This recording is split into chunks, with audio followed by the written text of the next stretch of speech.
saya berikan selama setengah semester ini, gitu ya. Setengah semester sebenarnya tidak cukup untuk menjelaskan semuanya, gitu ya. Apalagi teman-teman di Departemen Statistik ya, mereka bikin departemen sendiri untuk mempelajari statistik 4 tahun loh ya, untuk S1 itu semua belajar statistik gitu kan. Nah, kita ngepres dalam setengah semester lagi, bukan 1 semester ya, setengah semester gitu. Ya memang tidak tinggi-tinggi sih harapannya ya, setidaknya aware bahwa oh nanti ngolah data itu ternyata tidak sembarangan, ternyata ada data yang harus di-reject, ternyata ada hipotesis seperti itu. Gitu. Oke, saya mulai saja materinya. Jadi di My Classroom ya, itu sudah ada jawaban dari PR yang kemarin, bisa di-download. Kemudian ada yang baru adalah, oh ada 1, 2, 3, 6. Ada 6 PowerPoint yang nanti bisa Anda pelajari ya.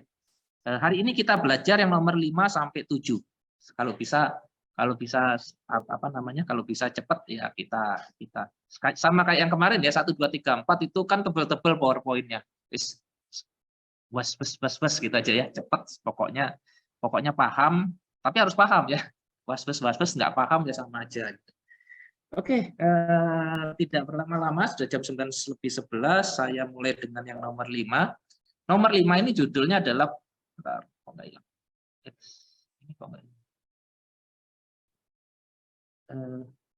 biarin ya. Ada caranya nggak ya, tapi biarin aja deh. Biarin. Joint probability distribution.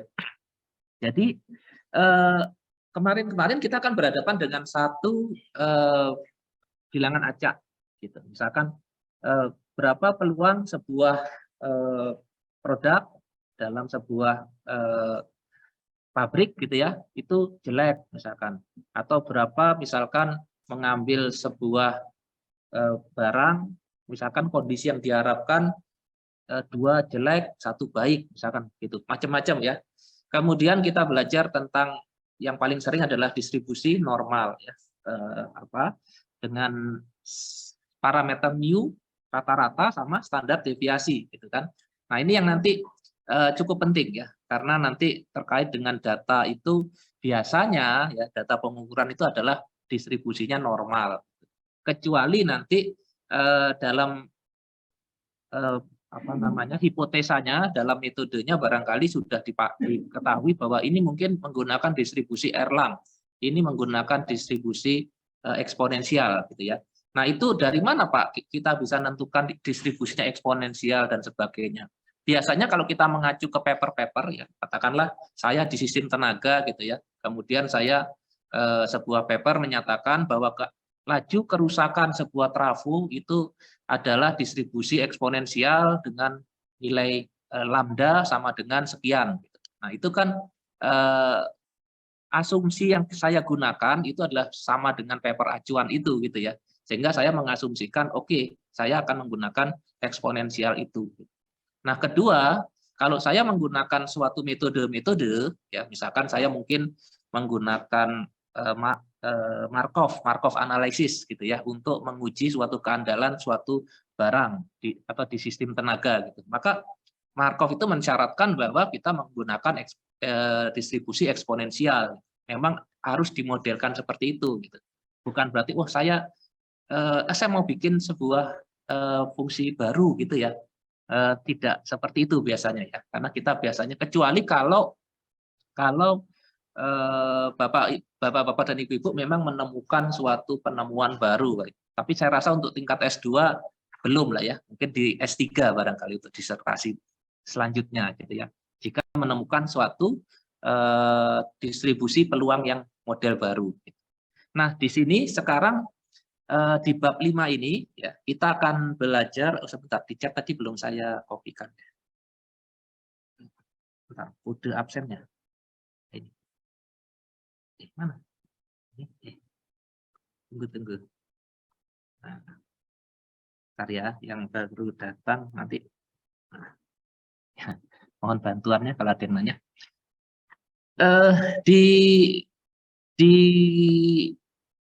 Di bab 5 ini ya, kita akan belajar joint probability distribution. Jadi suatu kasus di mana yang terlibat itu 2 variabel acak gitu ya. Jadi misalkan apa ya?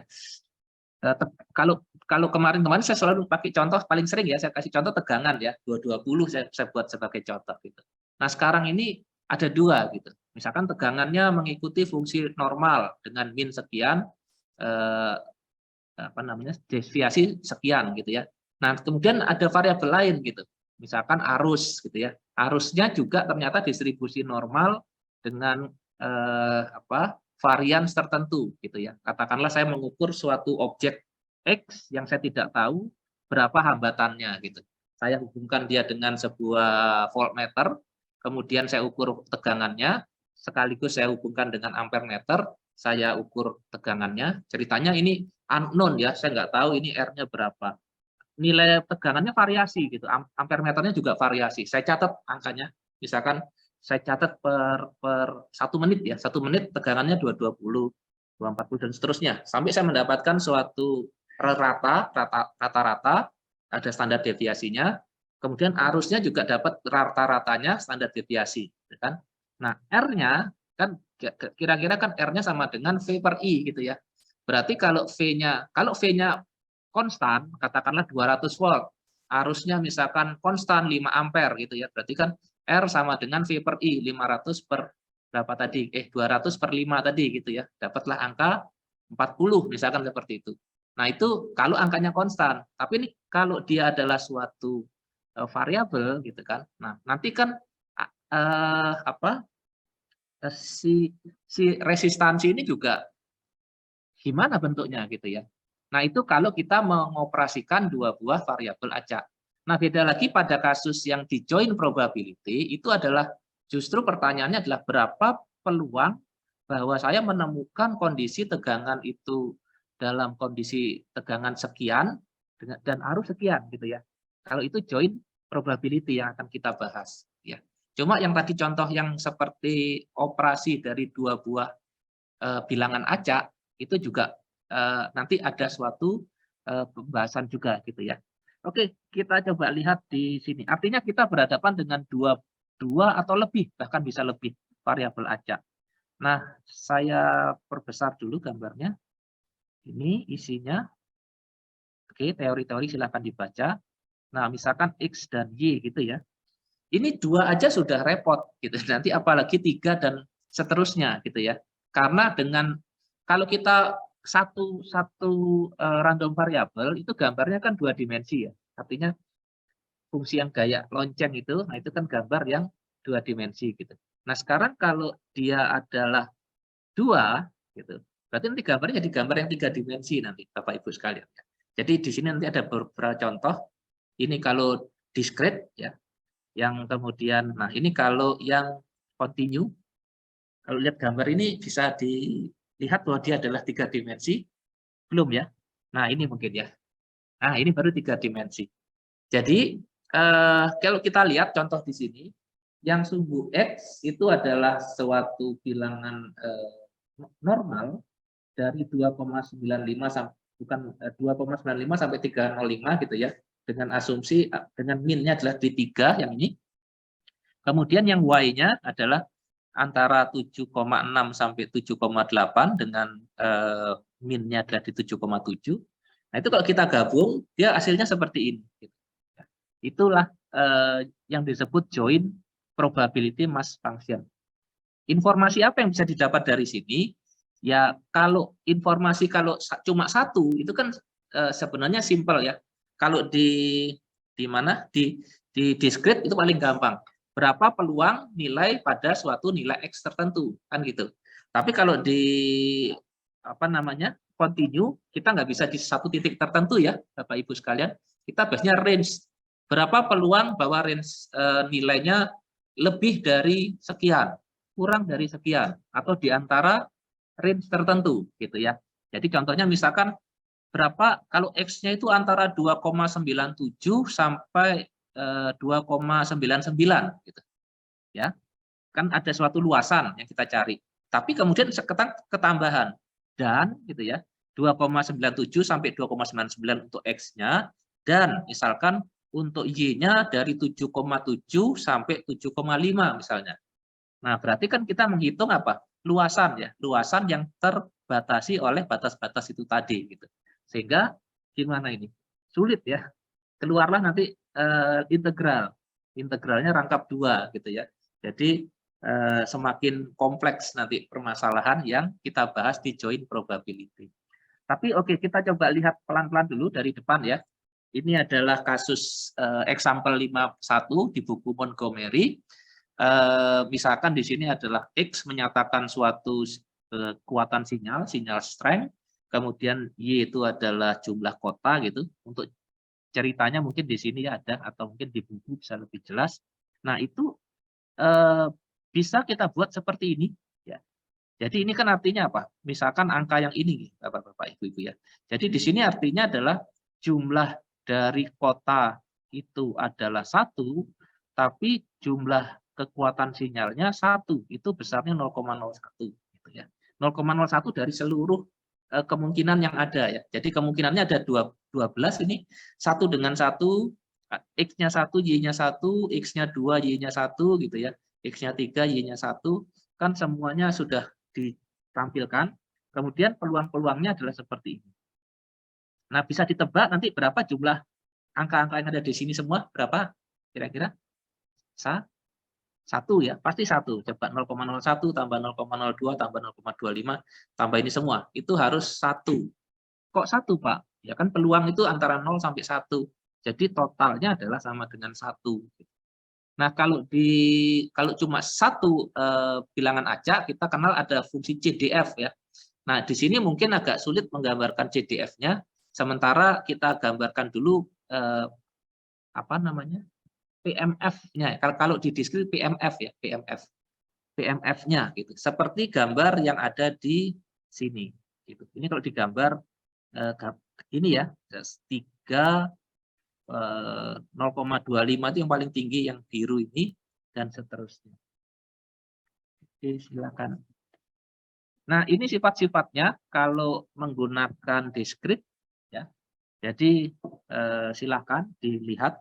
Ini dia peluang X sama dengan X, Y sama dengan Y. Nah, kemudian kalau continue kan kita berhadapan dengan PDF ya, probability density function. Oke. Nah, sifat-sifatnya juga sama. Jadi kalau tadi ya saya mundur sedikit. Nah, di sini ini adalah untuk diskrit. Semua probabilitas pasti di atas 0 ya, pasti positif. Sama di sini juga semuanya pasti positif. 0 enggak apa-apa gitu ya, tapi semua pasti positif. Kemudian kalau yang di diskrit itu jumlah total semuanya saya bilang tadi sama dengan 1 ya. Kalau di continue, nah ini kalau lihat gambar yang tadi seperti gunung atau seperti puncak itu tadi ya, Bapak Ibu sekalian, itu integral 2, rangkap 2-nya, integral secara X, integral secara Y itu sama dengan 1 gitu ya. Dan kemudian peluang, nah sekarang kita mengambil dalam suatu range ya, R tertentu itu dibatasi oleh suatu region. Nah, seperti ini yang saya bilang tadi pada kasus ini ya, misalkan dari 297 sampai 299 untuk X-nya, Y-nya misalkan dari 7,7 sampai 7,5, 7,7 sampai 7,65 misalkan ya. Nah, itu kita cari berapa sih perseginya kan luasan di bawah tapi ditarik ke atas gitu. Jadi luasan dari gunung ini. Nah, memang ya kita saya tidak tahu, mungkin Bapak Ibu ada yang kalkulusnya jagoan ya, mungkin wah integral rangkap 2 gitu ya. Bisa gitu atau sulit atau seperti apa. Tapi ya ini kalau kasus yang mungkin di anak-anak S1 biasanya karena mereka ada semester 1 ada mata kuliah kalkulus gitu ya. Daya ingatnya masih bagus gitu ya. Mengerjakan soal seperti ini mungkin ya lumayan lah ya. Tapi bagi yang mungkin sudah lupa ya, mungkin ya lumayan cukup sulit gitu. Oke, saya skip dulu supaya ini ada contoh, oke, Bapak Ibu sekalian. Jadi joint probability itu bisa berbentuk fungsi-fungsi yang nanti tergantung dari kasusnya ya. Biasanya kasus ini sudah dikasih tahu fungsinya seperti ini. Jadi fungsinya mengandung X dan Y, sehingga kalau kita mau menghitung berapakah luasnya gitu ya. Perhatikan integral ya. Jadi kalau integral itu kan mestinya dari minus tak berhingga ke tak berhingga ya. Kalau kita lihat gambar ini, nah ini kan kita mengintegral gambar ini dari bukan cuma dari 2,95 sampai 305 saja gitu, tapi sebenarnya dari minus tak berhingga sampai plus tak berhingga gitu. Tapi karena batasannya itu dibatasi 29, artinya apa? Kita boleh sih ngikutin dari minus tak berhingga sampai 295 ya, tapi nol hasilnya. Karena ini gambar ini dia datar gitu ya. Makanya dalam tugas yang mungkin kemarin dikerjakan itu ada integral yang nanti sebenarnya dari minus tak berhingga sampai X misalkan gitu ya. Kalau nggak salah ada yang menghitung CDF atau PDF kalau nggak salah. Ada ya yang hitung CDF. Nah itu dibatasi, nggak usah sampai minus tak berhingga, tapi dibatasi sampai batas bawahnya berapa, gitu ya, atau batas atasnya berapa. Karena kalau kita melibatkan dari minus tak berhingga bisa sih, gitu ya, cuma nol gitu ya, nol, jadi nggak ada gunanya. Jadi langsung batas bawah. Monggo dilihat nanti jawaban yang versi saya, tapi bisa diperdebatkan, mungkin jawaban saya juga bisa salah ya. Jadi kalau misalkan ada yang, oh kok gini Pak, gitu nanti bisa kita diskusikan. Oke, saya skip untuk integral-integral. Ini juga ada contoh yang lain ya. Mencari suatu nilai, Bapak-bapak, Ibu-ibu sekalian ya. Jadi dalam suatu nilai, berapakah X yang kurang dari 1000 dan Y kurang dari 2000. Nah, kayak gini contoh soal dalam bentuk joint probability ya. Ya, integral. Memang kuncinya di sini gitu. Ya. Oke, lanjut. Nah, sekarang kita ke probability yang kita sebut marginal. Marginal itu pinggiran ya, pinggiran. Sebenarnya kalau kita lihat angka-angka yang ada di contoh ini, ya, ini kalau saya total 0,01, 0,02, 0,25 itu kan 0,28. Ini pakai Excel, ini tambah ini, hasilnya ini. 0,02, 0,1 ini ya. Baris ini 0,3. Kemudian kolom juga kita hitung ya. Jadi subtotalnya 0,2, 0,25, 0,55. Nah, sekarang kalau kita jumlah nih 0,2, 0,25, 0,55 itu 1 gitu ya. Kok 1? Ya. Totalnya kan 1 ya. Jadi sebenarnya di subtotal secara baris, kemudian di total semua itu 1 gitu ya. Atau di sini subtotal secara kolom, di total lagi 1. Nah, tapi kalau kita lihat angka yang biru ini ya, blue, show marginal in blue ini ya. Nah, ini yang kita sebut sebagai marginal. Jadi fungsi dari 1, 2, 3, 4 itu marginalnya adalah ini ya 0,28, 0,25, 0,17, 0,3 gitu. Oke. Nah, kalau ditulis dalam suatu persamaan matematika ya, itu kayak gini. Jadi fx ini yang ini ya sama dengan suatu f x sama y, tapi untuk y-nya diketahui gitu ya. Paham ya maksudnya dijumlah untuk karena di sini y menyatakan suatu baris ya.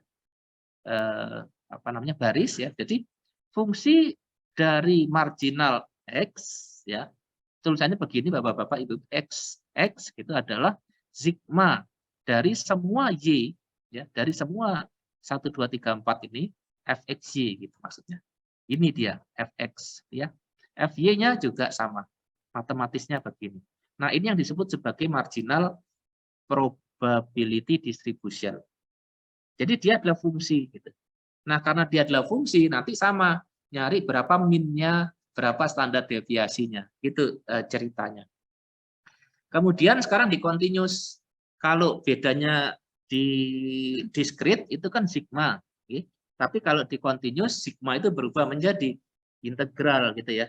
Sehingga yang muncul adalah seperti ini. Fx untuk y dari minus tak berhingga sampai y tak berhingga gitu ya. Untuk fungsi join-nya. Gitu. Ya. Tentunya hasilnya bukan suatu hasil yang angka tunggal, bukan ya. Karena di sini fungsi, ya Bapak-bapak Ibu. Ya. Jadi misalnya nanti mungkin ada contohnya. Jadi keluaran dari integral ini bukan suatu angka yang cuma 1 gitu enggak, tapi dia adalah sebuah fungsi lagi gitu ya. Namanya aja juga f dalam kurung x. Berarti nanti suatu fungsi yang hanya mengandung x gitu. Yang bawah juga demikian. Kita lihat contohnya. mungkin ada ya, tapi saya coba belum lihat. Saya skip. Ya ini contohnya ya. Jadi misalkan tadi kan fungsinya mengandung X, mengandung Y ya. E minus 0,001 X minus, jadi kan gabungan gitu. Kemudian untuk mencari Y-nya, marginal Y-nya itu adalah mengintegral semuanya terhadap X ya.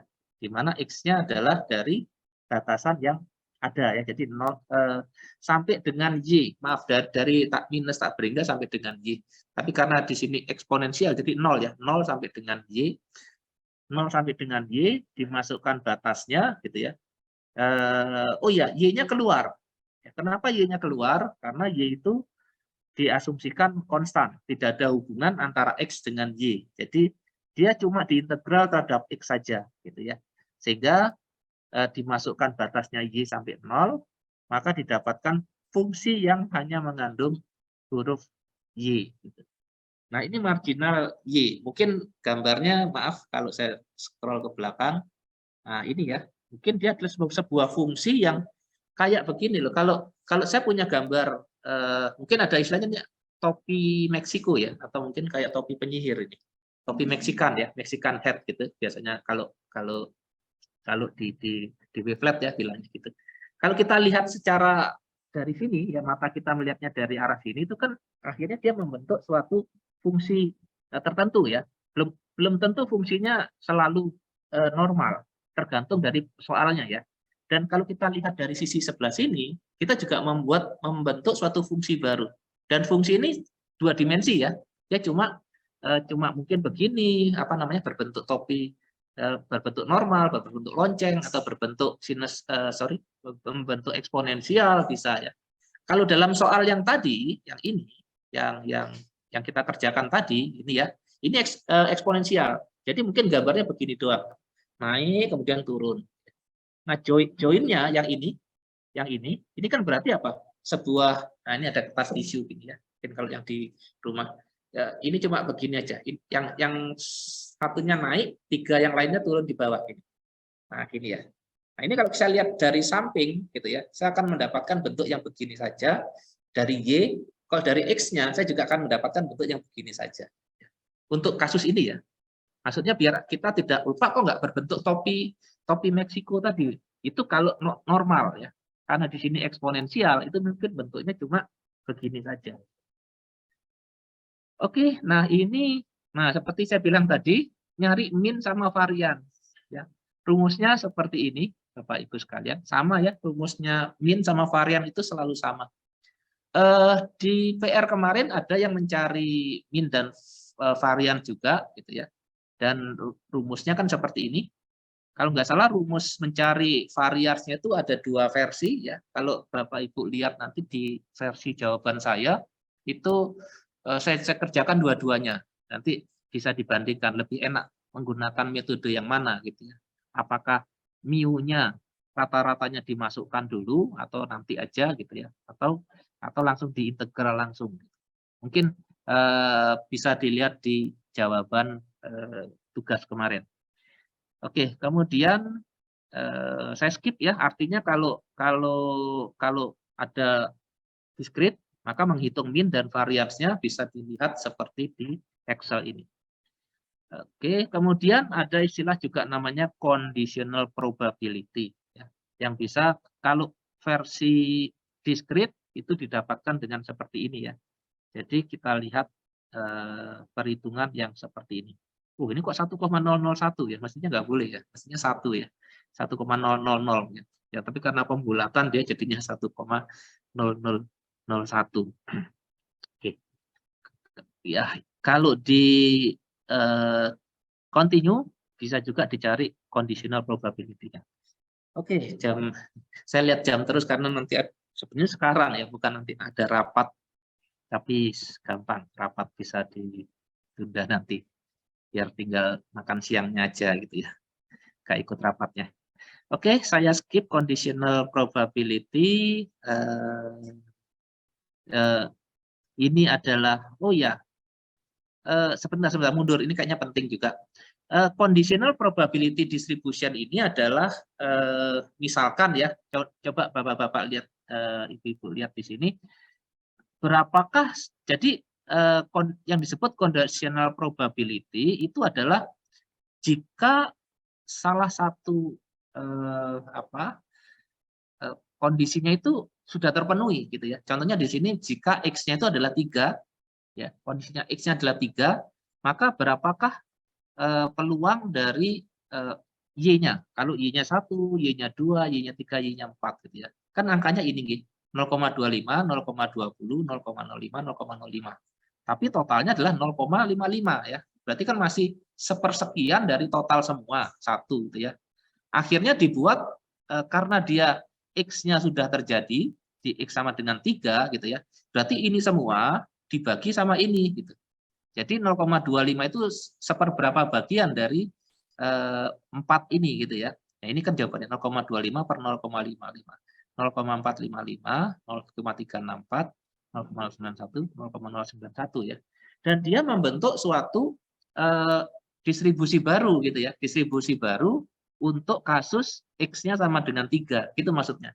Kenapa fungsi baru? Ya karena totalnya kan 1 ya.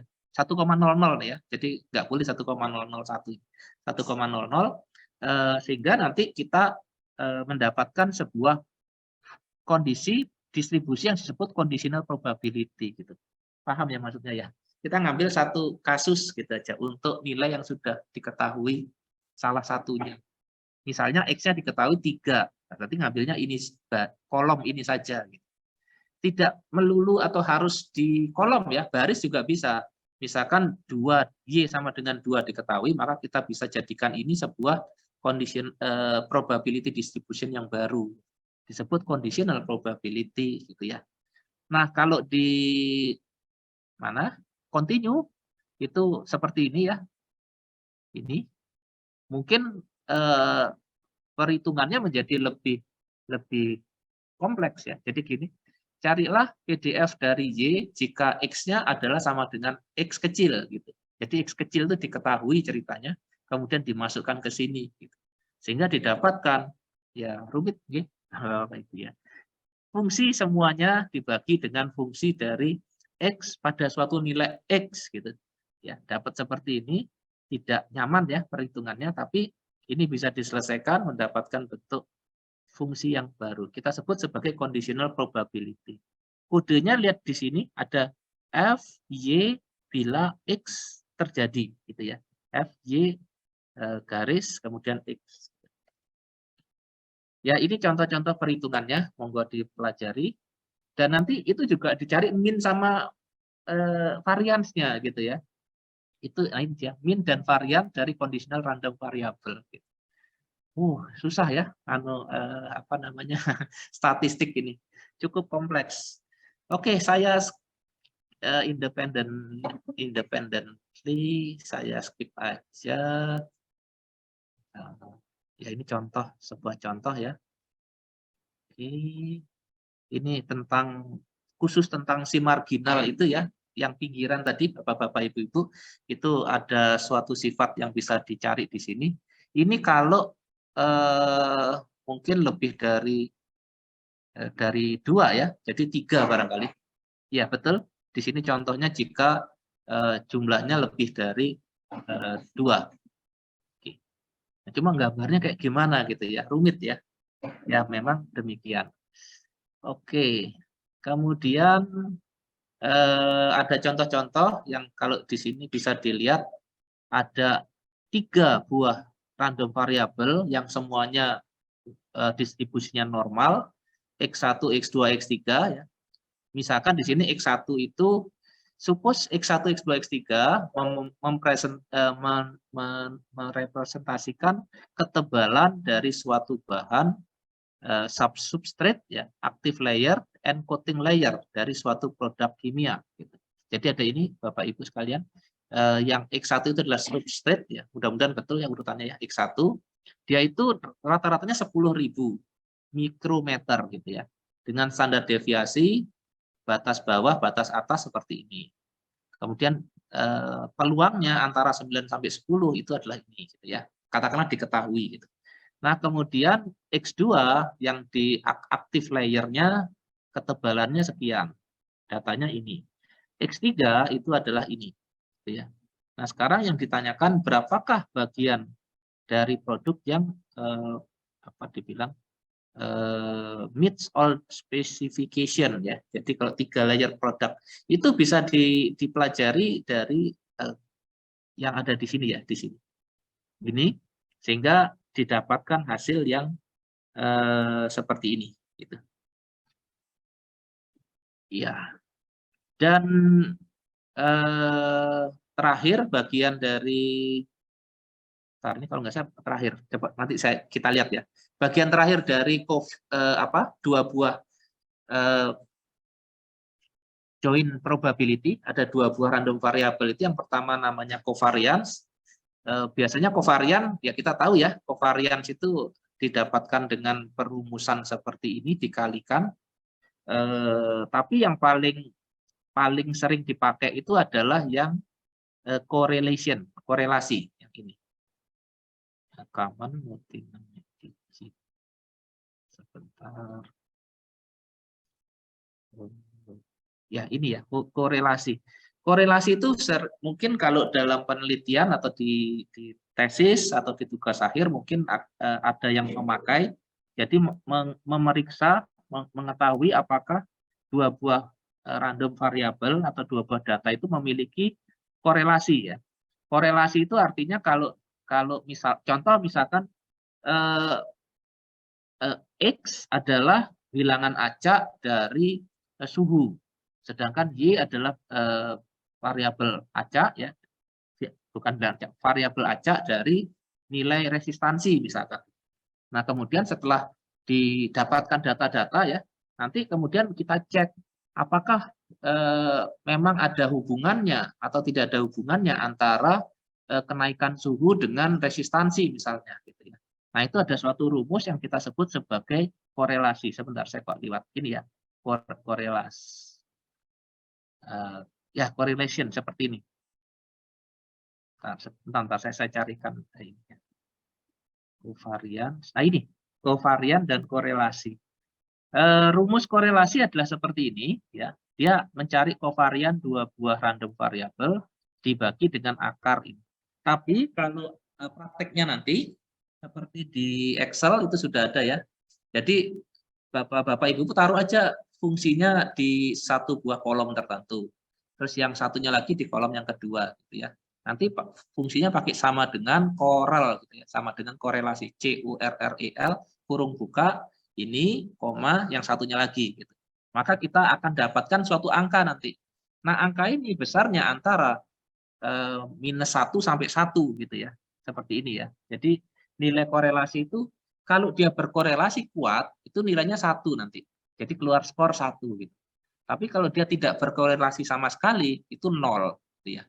Atau kalau dia berkorelasi kebalikan, artinya kalau contoh tadi misalkan suhu itu semakin tinggi, maka nilai resistansi juga semakin Bapak Ibu. Semakin tinggi juga ya. Berarti dia berkorelasi linier, keluarnya 1 gitu. Tapi kalau misalkan suatu nilai X itu adalah semakin tinggi, tapi yang Y-nya itu ada tren bahwa dia semakin menurun gitu, maka itu korelasinya berhubungan gitu ya, tapi negatif 1.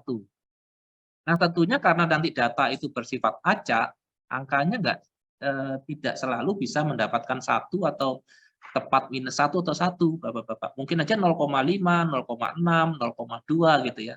Nah, kadang-kadang kita menggunakan istilah, oh berkorelasi kuat, oh tidak terlalu berkorelasi, sampai mungkin berkorelasi lemah ya. Misalkan mendekati angka 0,0 ya.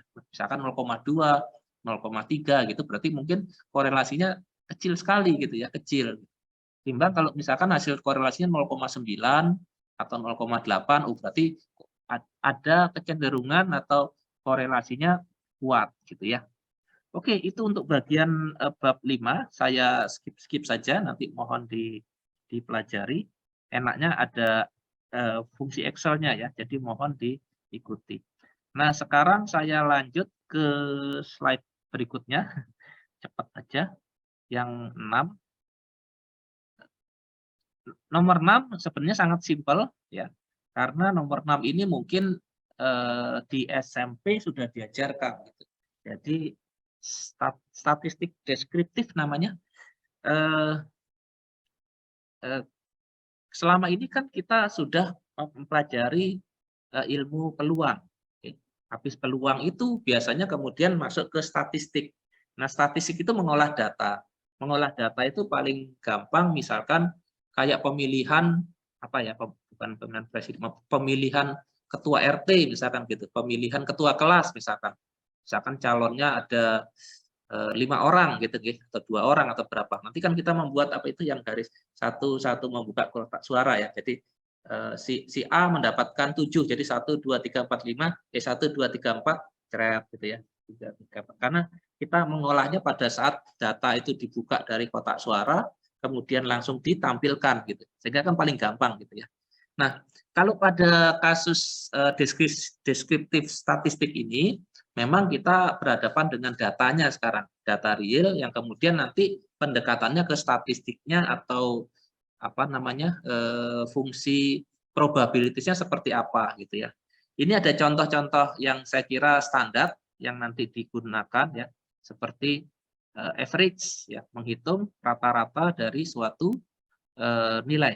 Misalkan ini mengukur apa ini 8 kali gitu ya, ada 12, 12, 13, 12, maka rata-ratanya berapa? Oh, dapatlah 12,99 gitu ya. Seperti itu. Nah, ini kalau pengertian dari rata-rata itu kan kira-kira begini Bapak Ibu sekalian ya. Kalau kalau nilai 12,6 itu saya taruh di sini, itu ini 12, ini 14, ini 13, ini garis bilangan ya. 12,6 kira-kira kan di sini barangkali ya, karena ini 13, 12,9 barangkali yang di titik ini, 13,4 itu mungkin yang ini ya, sekitar ini, 12,2 itu yang rendah ini, 13,6 itu kira-kira yang di sini ya, yang paling belakang, 13,5 ini, 12,6. Nah, ini titik-titik ini kan ibaratnya ini kita mau mencari titik keseimbangan gitu. Jadi kalau saya punya di sini ada 1, 2, 3, 4 titik, ini ada 1, 2, 3, 4 titik, masing-masing beratnya itu adalah atau posisinya di titik ini gitu ya.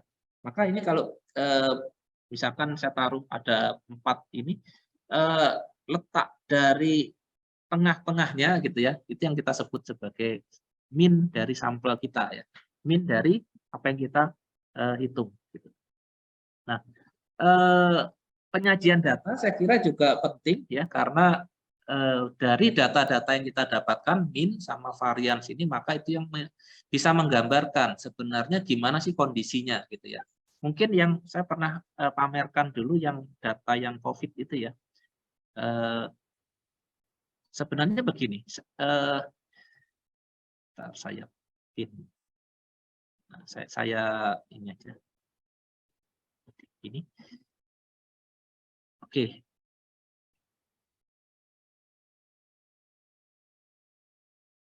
Nah, contoh begini, misalkan saya punya sebuah data yang ini ya, yang putih ini Bapak-bapak Ibu. Ini kasus harian dari COVID ya, mungkin yang di jarak jauh, yang di Zoom mungkin enggak begitu jelas. Yang putih ini ya, ada angka sekian sekian sekian. Nah, pertanyaannya kalau kita bikin sebagai suatu data statistik, paling kita dapatnya rata-rata satu angka tunggal gitu ya. Satu angka tunggal yang kemudian kita sajikan. Kemudian sampai bagaimana kita bisa memahami bahwa ini misalkan menunjukkan, misalkan kalau angka kasus itu semakin tinggi, mestinya kan diwarnai dengan ditandai dengan ada suatu grafik yang memuncak gitu ya. Sedangkan kalau kita hitung dari data ini kan kita average gitu aja kan cuma dapat satu angka tunggal gitu. Nah, oleh karena itu kalau mungkin Bapak-bapak, Ibu-ibu kemarin melihat yang kayak data COVID itu ya, itu ada istilah namanya moving average ya, average rata-rata yang bergerak gitu. Jadi moving average ini ditentukan jumlah datanya, kemudian nanti dia bergerak gitu. Maksudnya begini, contoh yang saya gunakan di sini saya menggunakan moving average 14, jadi 14 hari. Jadi mungkin sampai 14 hari pertama itu saya belum bisa mendapatkan datanya, tapi begitu di hari ke-15, maka data itu adalah rata-rata 1 sampai 14 gitu ya. Kemudian di 16 itu rata-rata dari 2 sampai 15. 17 rata-rata dari 14 hari sebelumnya gitu. Dan seterusnya. Maka kita bisa mendapatkan gambar seperti ini ya, Rafa. Nah, ini mungkin gambar yang sering kita lihat di televisi ya, atau di berita-berita. Jadi kan dengan moving average 14 seperti ini, kita bisa melihat grafik. Kalau merah itu artinya case, hijau itu artinya pulih, sembuh, hitam itu yang kematian ya. Nah, kalau kita rubah seperti ini, saya bisa rubah, misalkan moving average-nya saya ganti jadi angka yang berbeda. Ini dia. Informasinya jadi berbeda gitu ya. Kita mungkin bisa melihat puncaknya yang tadinya smooth gitu ya, ini jadinya agak bergerigi begini. Karena data yang kita pilih adalah moving average yang lebih kecil gitu ya. Kita cuma 6 hari sebelumnya kita rata-rata. 6 hari sebelumnya kita rata-rata. Jadi gambarnya akan mendapatkan informasi yang mungkin beda lagi gitu ya. Nah, kalau sekarang sudah hampir 1000 hari sejak awal COVID itu, maka mungkin yang ini saya berhenti sampai bulan September, sudah males ini lagi ya, ngambil data. Tapi kalau kita lihat, kita buat tadi saya balikkan jadi nanti 15, 16. Sebenarnya infonya sudah cukup kelihatan ya, bahwa di bulan apa ini, sekitar bulan Agustus tahun 2001, yang kemudian di bulan Maret atau apa ini 2022 itu yang kasus yang paling banyak, paling tinggi gitu ya. Kemudian disusul dengan misalkan tingkat kematian ya, bahwa di sini tingkat kematiannya cukup tinggi, di sini terjadi puncak tapi tingkat kematiannya lumayan bisa ditekan. Dan di sekitar bulan Agustus ini kasus naik lagi tapi tingkat kematiannya sudah cukup rendah gitu ya. Jadi informasi yang bisa kita dapatkan ya, apalagi kalau kita orang awam, itu adalah seperti itu. Cuma di balik itu adalah bagaimana kita menyajikan data gitu ya. Mungkin Biro Pusat Statistiknya yang punya gawe seperti ini. Oke, gitu ya. Ini saya tutup. Balik ke sini. Saya coba sampai jam 10 ini karena nanti rapatnya saya harus menyusul varians. Nah, sekarang begini. Kalau varians yang kita pelajari kemarin adalah varians di random variable gitu, Bapak-bapak Ibu. Tapi kalau di dunia sampel ini agak beda gitu ya. Sebenarnya begini, kita ulang ya. Kalau saya dalam sebuah data, katakanlah saya mengukur 10 anak, saya ukur tingginya gitu ya. Kemudian saya mau cari berapakah rata-ratanya gitu kan. Kan kita jumlah semua ini, kita jumlah semua, kemudian dibagi dengan jumlah populasinya gitu ya, jumlah N. Nah, tapi nanti dalam pendekatannya dalam sampelnya kan begitu ya, karena untuk 10 anak ini demikian. Tapi untuk populasi yang secara umum dalam sebuah sekolah tadi, itu kan sebenarnya secara umum ya kita dekati dengan rumus yang mungkin sama ya, sigma XI, tapi dibagi dengan jumlah populasi ini, di mana jumlahnya sama, N besar, ya, ini N kecil. Artinya rata-rata sampel itu cara menghitungnya sama dengan rata-rata pada suatu populasi. Namun berbeda pada varians. Ya. Kalau di varians itu coba kita lihat, misalkan saya mengobservasi ada N buah sampel. Nah, kemudian cara kita menghitung variansnya itu adalah X jumlah data tadi dikurangi rata-ratanya gitu ya, kemudian kita kuadratkan dijumlah semua, dibagi dengan apa? N-1, Bapak Ibu ya. Jadi N-1 ini rumusannya seperti ini. Nah, beda dengan di populasi. Populasi itu adalah N gitu, bukan N-1 gitu ya. Kenapa demikian, Pak? Ya, ini memang dari sananya begitu ya. Tapi ada penjelasannya sih, tapi cuma saya nggak bisa, saya nggak nyiapkan ya. Jadi nanti tolong dipelajari sendiri kenapa kok di sini beda antara sampel sama di populasi gitu ya. Bedanya ada di sini N-1 dan di sini adalah N. Yang lainnya tetap sama gitu Bapak-bapak Ibu. Jadi di sini adalah ini rata-rata dari sampel ya. Kalau yang ini adalah rata-rata dari populasi. Jadi populasi itu yang lebih besar ya untuk kasus atau untuk wilayah yang lebih besar daripada sampel. Oke. Nah, dari sini kita akan dapatkan bahwa nanti antara sampel dengan populasi itu memiliki ada suatu perbedaan ya. Jadi jika kita menggunakan sigma sebagai populasi dari standar deviasi populasi menggunakan sigma, maka kalau sampel itu kita menggunakan huruf S untuk membedakan. Yang sama itu hanyalah data sama min-nya. Oke. Kemudian ini saya skip. Nah, ini ada contohnya nih Bapak-bapak, Ibu-ibu, bagaimana dia menghitung yang ini dibagi 8, yang ini dibagi 7 ya, karena ini menghitung rata-rata n kecil ya. Ini dihitung varians n-1 7 gitu. Jadi nanti min-nya ketemu 13, variannya 0,2286 gitu. Standar deviasi kuadratnya ya, akar apa kuadrat dari varians ya. Oke. Kemudian nah ini untuk menghitung S, jadi tadi S itu n-1 ya Pak ya. Jadi n-1 di sini karena dia adalah sampel. Ingat ya, yang sampel itu yang S, yang kalau yang populasi itu yang n besar itu menggunakan sigma ya. Ini ada, nah ini dia, what is the, ini dia baru ingat saya. Ternyata ada di sini penjelasan. Saya pikir tadi di depan-depannya. The population variant is calculated with n besar adalah ukuran dari populasi. Kenapa tidak n-1 gitu ya? Ya, nanti di sini penjelasannya. So the n-1 divisor is used to compensate for the error in the mean estimation gitu. Jadi untuk estimasi dari mean. Apalagi Pak estimasi. Nanti pada slide berikutnya ada penjelasan tentang estimasi ini ya. Oke, kemudian nah ini juga ada hubungannya sama derajat kebebasan. Silahkan dibaca nanti.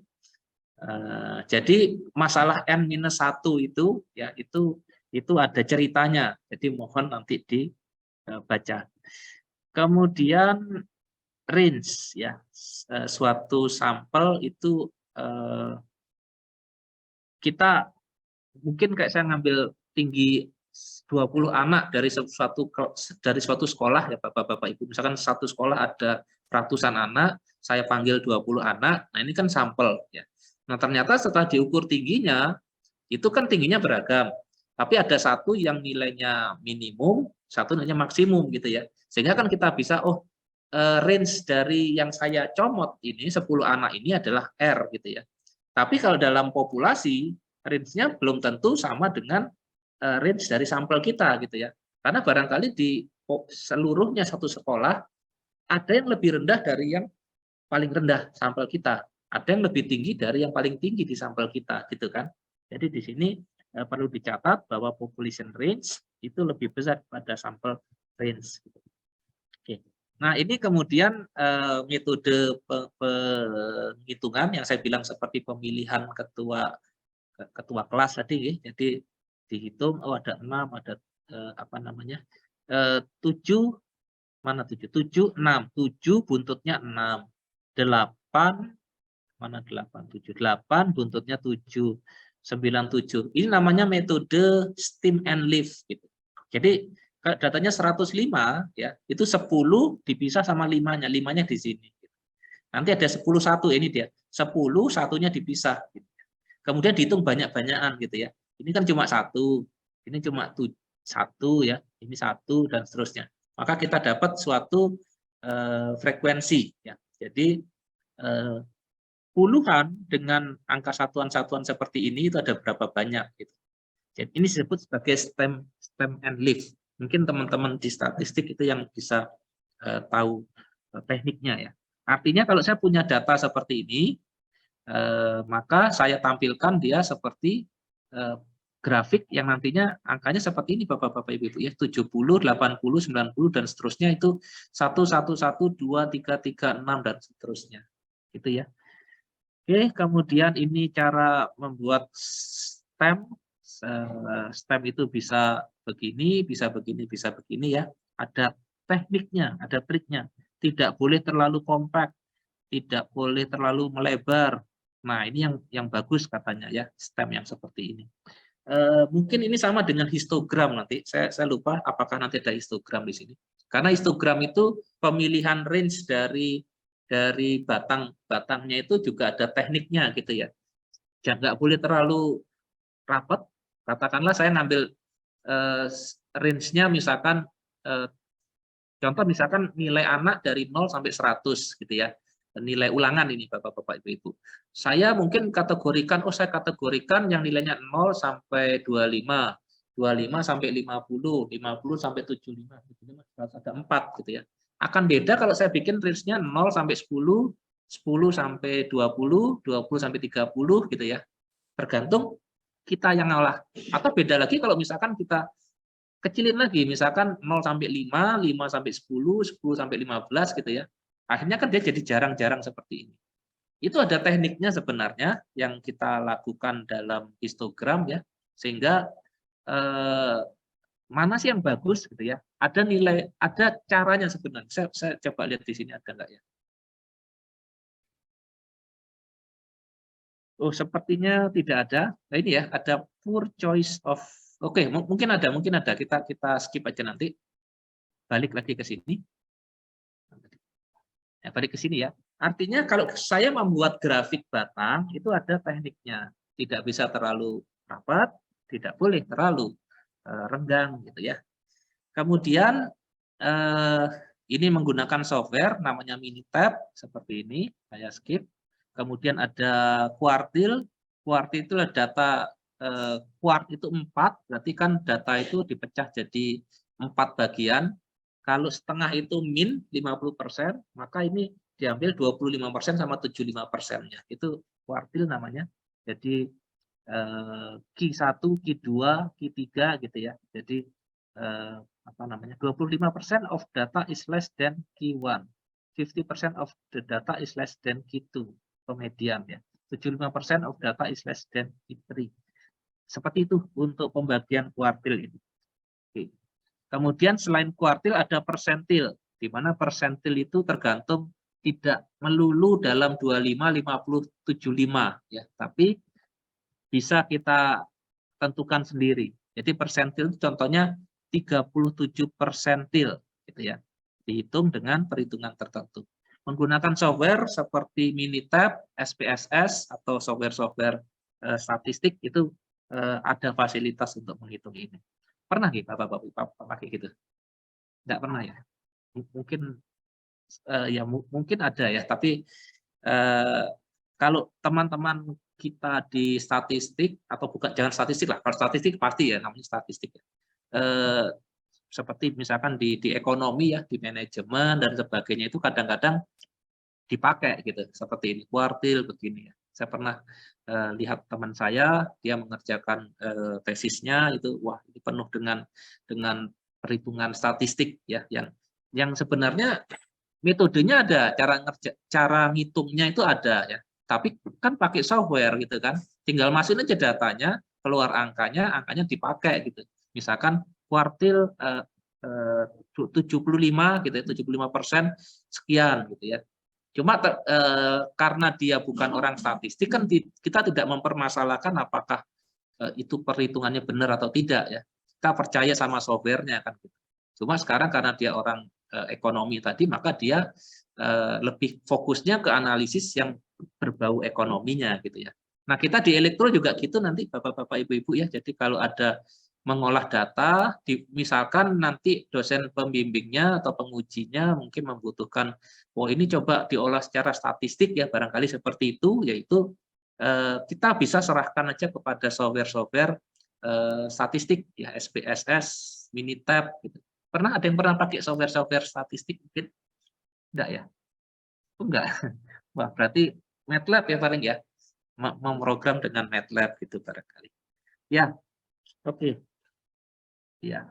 Cuma jeleknya itu sebenarnya itu ya, karena misalkan saya membimbing mahasiswa S1 pengujian di laboratorium, Bapak-bapak Ibu, pengujian tegangan tinggi, dia melakukan pengujian sebanyak misalkan 40 kali, 50 kali tegangan tembus. Ada suatu isolator gitu ya, dites, dikasih tegangan, tembusnya itu enggak selalu tepat di angka yang sama. Kadang di 30, kadang di 31 gitu. Nah, itu kalau dia buat analisis, diambil yang paling gampang aja, cari rata-rata ya, min gitu kan. Padahal sebenarnya nggak boleh ya. Harusnya katakanlah begini, data yang diambil misalkan ya 31, 30, 30, 30, 31, 32, 30, 75, terus 30. Nah, gimana nasib angka 75 ini ya? Kalau mau aman sih buang aja, jangan dipakai gitu ya. Nggak usah dimasukkan dalam TA-nya, laporin aja yang bagus-bagus gitu ya. Asal Bapak senang, sudah selesai anunya TA-nya. Tapi mestinya secara statistik itu nggak bisa seperti itu. Mungkin kita bisa menggunakan hipotesis sehingga kita bisa mereject data yang seperti 75 itu, atau mungkin nggak boleh di-reject gitu. Itu harus dimasukkan sebagai mungkin error gitu ya, kesalahan gitu. Tapi ya panjang banget ya. Biasanya kan apalagi dosen pengujinya juga nggak begitu paham statistik sekali gitu ya. Jadi kalau sudah ngitung rata-rata aja, oke lah sudah cukup gitu ya. Karena kita bukan mahasiswa statistik dan dosennya juga nggak mau nggak usah sampai sedalam itu gitu ya. Jadi maksud saya ya kalau memang dibutuhkan kita bisa pakai software itu nanti macam-macam Mas, canggih-canggih ya Bapak-bapak Ibu-ibu ya. Software-software statistik itu minta fasilitas apa aja, minta histogram, minta bikin apa itu ada semua gitu. T-test, chi-square test ya, Kolmogorov-Smirnov test gitu itu ada semua. Oke, kemudian ya ini ada software lagi Minitab. Tadi apa? Minitab tadi ya. Nah, ini Minitab itu bisa mengeluarkan begini dari suatu data minimum Q1 berapa, median berapa, Q3 berapa gitu ya. Kemudian saya skip ini membuat histogram. Nah, ini histogram yang mantap ya Bapak-bapak Ibu-ibu ya. Kelihatan angkanya itu informatif sekali bahwa wah ini kira-kira kalau ditanya berapa rata-ratanya kan bisa secara visual bisa kelihatan ya sekitar 160-an barangkali kalau secara awam ya kita ngelihatnya. Enak gitu ngelihatnya. Nah, ini ada teknik-tekniknya. Nah, ini poor choice katanya in drawing histogram ya. Too many bins created jig. Jadi terlalu melebar, kurang mantap gitu dia bilang. Kemudian ini error juga, tidak tahu kenapa ya. Horizontal scale not at class boundary cut point. Mungkin tidak tahu saya. Mungkin ininya kurang lebar gitu ya. Kemudian, nah ini yang kumulatif. Kumulatif itu yang dari 0 sampai ke 1 ya. Seperti ini. Oke. Nah, kemudian ini istilah-istilah yang nanti mungkin terjadi ya. Ini skew, negatif skew. Jadi arahnya ke kanan yang ini. Kalau yang ini simetrik pas tengah gitu ya. Ini positif right skew. Kita melihatnya dari nilai ini min dan median ya, min dan mediannya. Kemudian histogram Pareto chart saya lewati. Oke, ini ada box plot ya, ini juga kalau suatu data itu memiliki range seperti ini, maka rata-ratanya yang garis tengah ini ya, kemudian first quartile sama third quartile-nya ditaruh di sini. Jadi ini namanya box plot. Nah, seperti ini ya. Kayak orang main saham ini biasanya. Yang gambar seperti ini ya. Jadi saya skip. Ya. Oke, time sequence. Nah, ini saya pernah mengeluarkan gambar ini kalau nggak salah di awal kuliah saya ya. Kadang gambar itu tergantung kita untuk menjelaskan karena kita yang paham tentang kasusnya ya, dan suatu bentuk gambar seperti ini itu didapatkan dari data seperti ini ya. Jadi kurang lebih kalau kita lihat, oh ini menunjukkan suatu cautik bahwa datanya sangat sangat lebar gitu ya. Karena di sini dari 70 sampai 240 gitu ya. Ini kan angka belakangnya. Jadi dia membuat seperti ini. Tapi sebenarnya kalau kita buat dia sebagai karena di sini 7 gitu ya. Kalau di bawahnya 6, 5, 4, 3, 2, 1 ke atasnya dipasang, mungkin grafik ini akan menjadi lebih sempit gitu. Tapi pengertian dari cautiknya mungkin jadi nggak terlalu kelihatan gitu. Jadi ada metode juga untuk menampilkan plot seperti ini. Oke, saya kira habis. Ini praktek aja. Ya, sudah bab 6. Sekarang lanjut lagi ya, 7. 6 itu terlalu basic sekali. Nah, ini cuma ini saya hanya sampai karena sudah lewat jam 10 lebih. Mestinya jam 10. Rapatnya jam 9, tapi saya tadinya maunya gabung jam 10, tapi pelan-pelan ya. Tapi gini aja, saya berikan PR aja, bukan PR ya, mohon nanti dipelajari. Di bagian bab 7 ini cukup penting, mungkin nanti minggu depan saya akan ulang sedikit, kemudian nanti lanjut ke tinggal berapa lagi ya? Kita tinggal 2 kali pertemuan ya, Bapak-Bapak, Ibu-Ibu. Jadi kalau bisa nanti minggu depan itu 7 sama 9, saya ulangi lagi gitu. Kemudian nanti yang minggu berikutnya itu 10 sama 13 ya. Sehingga nanti selesai, ganti dosen yang berikutnya, Pak Roni atau Pak Bu Vita, kemudian UTS ya. UTS-nya nanti dulu, saya belum ketemu Pak Wirawan, supaya nanti gambarannya kayak gimana soalnya ya, atau bentuknya gimana. Ujiannya open kah gitu ya. Rasanya perlu open ya. Menurut saya sih open, karena datanya normal distribusi itu yang repot gitu. Bisa nggak Bapak-Bapak Ibu-Ibu menghitung normal distribution hanya berdasarkan tabel normal gitu. Yang ya mungkin saya skip karena itu mungkin di S1 sudah pernah diajarkan gitu ya. Ya, kondisi terburuk barangkali kalau nanti ujiannya adalah close, maka kalau ada kasus normal distribution, Bapak-Bapak Ibu-Ibu harus bisa belajar mencari nilai distribusi normal dari tabel gitu ya. Data tabel itu sebenarnya kan distribusi normal standar ya enggak. Mu-nya 0, standar deviasinya 1 kan gitu ya. Kemudian nanti itu pun cuma separuh gitu. Karena separuhnya karena dia simetri maka tinggal 1 minus gitu aja. Ya. Nah, nanti kalau misalkan kasusnya nanti mu-nya 300, mu-nya ya, nilai rata-ratanya 300, standar deviasinya 27. Nah, itu mengkonvert ke normal. Minggu lalu sebenarnya sudah saya sempat jelaskan ya, kita rubah dalam bentuk Z itu ya. Tapi prakteknya nanti gitu. Karena mungkin kalau yang PR yang kemarin kita kerjakan, pasti Bapak-Bapak Ibu-Ibu menggunakan Excel kan ya untuk mengerjakan, untuk mencari nilainya gitu. Saya pun juga pakai Excel, saya nggak akan menggunakan tabel itu. Nah, tapi ini kalau kondisi terburuk nanti UTS itu oleh Pak Wirawan hanya dikasih tabel gitu ya, nggak open book, wah ya siap-siap aja. Mudah-mudahan enggak ya, mudah-mudahan enggak. Mudah-mudahan open book. Gitu. Khawatirnya kalau open book itu apa? Chatting-chattingan, jawabannya begini Pak, gini. Ya enggak ya, mudah-mudahan sih enggak seperti itu. Ya.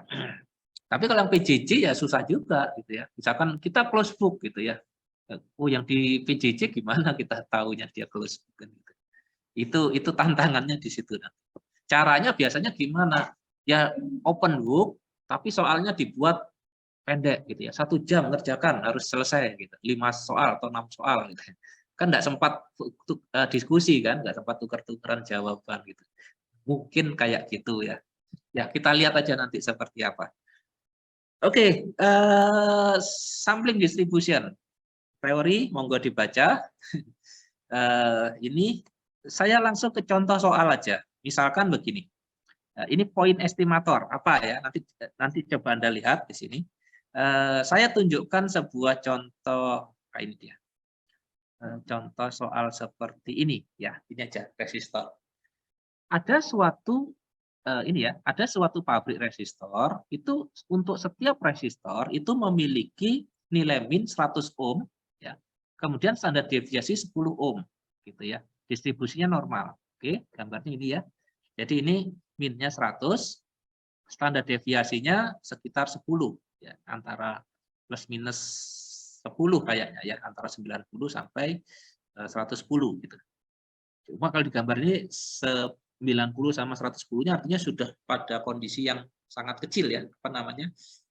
Sudah mendekati 0 ini. Nah, sekarang sampelnya 25 resistor gitu ya. Berapakah sekarang nilai dari peluangnya ya? Jika dia nilainya kurang dari 95 ohm. Nah, kayak gitu. Mas Mbak ya. Jadi ini penggambaran awal dulu aja. Saya ulangi ya.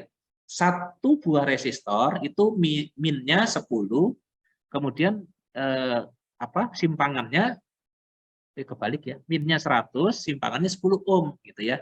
Nah, itu satu. Nah, sekarang ada 25 gitu ya.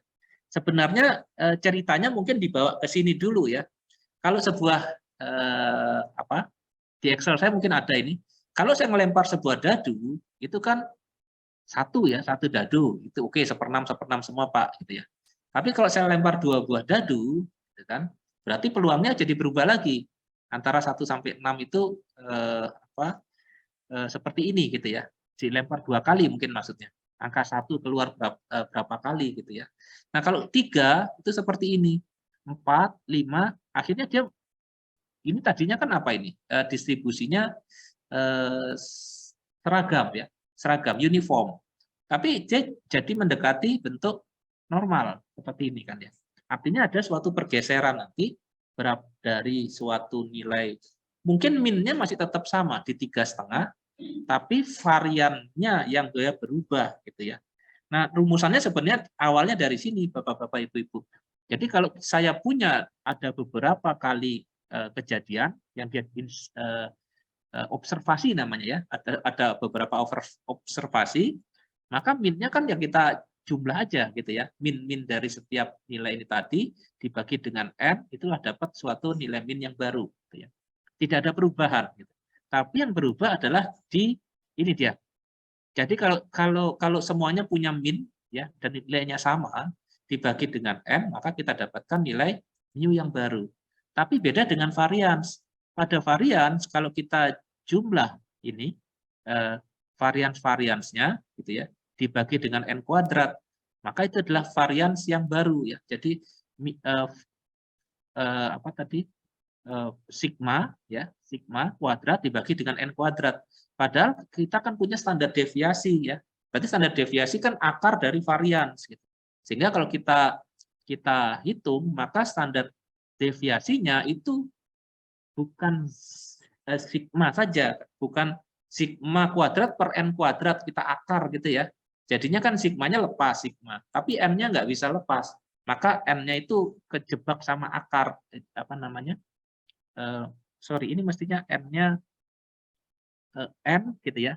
Maka di sini jadi n akar n gitu.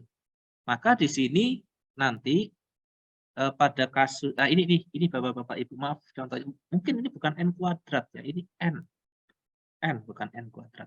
Sehingga begini, kalau pada kasus yang di sini kita akan mendapatkan suatu varians yang baru yang dia dibagi dengan nilai akar n, n ya, akar n, maaf kalau di apa namanya, di contoh ini ya. Jadi begini, coba kita lihat rata-ratanya kan 100 ya, kalau satu. Kemudian standar deviasinya adalah 10 gitu ya. Maka dengan melakukan sebanyak 25 observasi, maka mu-nya tetap 100. Ini bukan 200, salah ketik, kayaknya 100 ini ya. Coba 95 dikurangi 100 itu minus 5 ya. Minus 5 dibagi 2, betul kan? Minus 2,5. Jadi ini bukan 200 ya, ini 100 ini. Mu-nya tetap, walaupun dia 25 resistor, jadi tetap 100 gitu ya. ini 100, 95 dikurangi 105, minus 5. Tapi yang berbeda adalah standar deviasinya. Karena standar deviasi yang baru itu adalah standar deviasi yang lama, 10 dibagi dengan akar N. Ya, bukan dibagi N, akar N. Dibagi akar 25. 10 dibagi akar 25 adalah 2. Artinya apa sebenarnya? Kalau cuma satu kali kita melakukan satu buah resistance, itu kan standar deviasinya lebar ya, 10 ohm. Tapi dengan 25 itu standar deviasinya jadi makin mengecil gitu. Ilustrasinya kan ditampilkan di sini. Jadi kalau dia rata-ratanya di 3,5, ini kan lumayan lebar gitu, Bapak Ibu ya, lebar. Tapi dengan 2 itu makin lama makin menyempit gitu. Sehingga dia untuk 10 itu sudah seperti ini gambarnya. Jadi betul ya, bahwa dibagi dengan suatu nilai, dan nilai itu adalah akar dari jumlah sampelnya. Jadi akar 25. Sehingga kalau dilakukan dengan menggunakan ini perhitungan perhitungan apa namanya?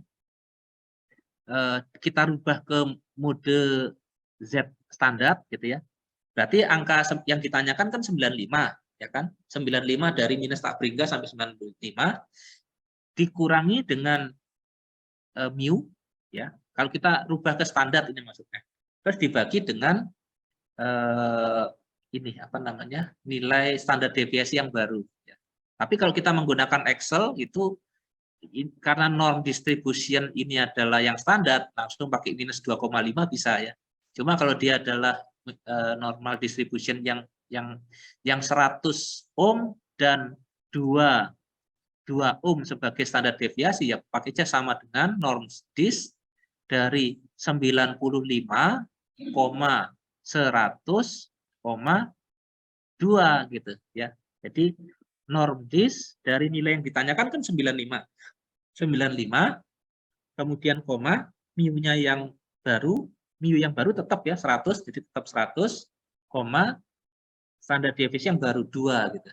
Nanti dapatnya sama 0,0062, yang artinya adalah suatu kejadian yang jarang terjadi ya, karena dia kurang dari 1%. Waduh, hampir setengah 11. Nanti selanjutnya di sini ada istilah yang namanya central limit theorem ya, teori batas tengah gitu ya, yang nanti mohon dipelajari, tapi nanti minggu depannya saya akan jelaskan lagi. Sama ada bagian estimator ya, estimator. Jadi kalau saya punya suatu kasus seperti ini, maka estimasinya seperti apa ya, supaya dia menghasilkan data yang tidak bias ya. Seperti ini kira-kira materi lanjutan. Jadi kita punya namanya, ketemu nanti namanya maksimum likelihood estimator ya, MLE gitu. Jadi di sini ada CLT ya, CLT ini ya cuma ini aja perkenalan dulu. Ini ya central limit theorem.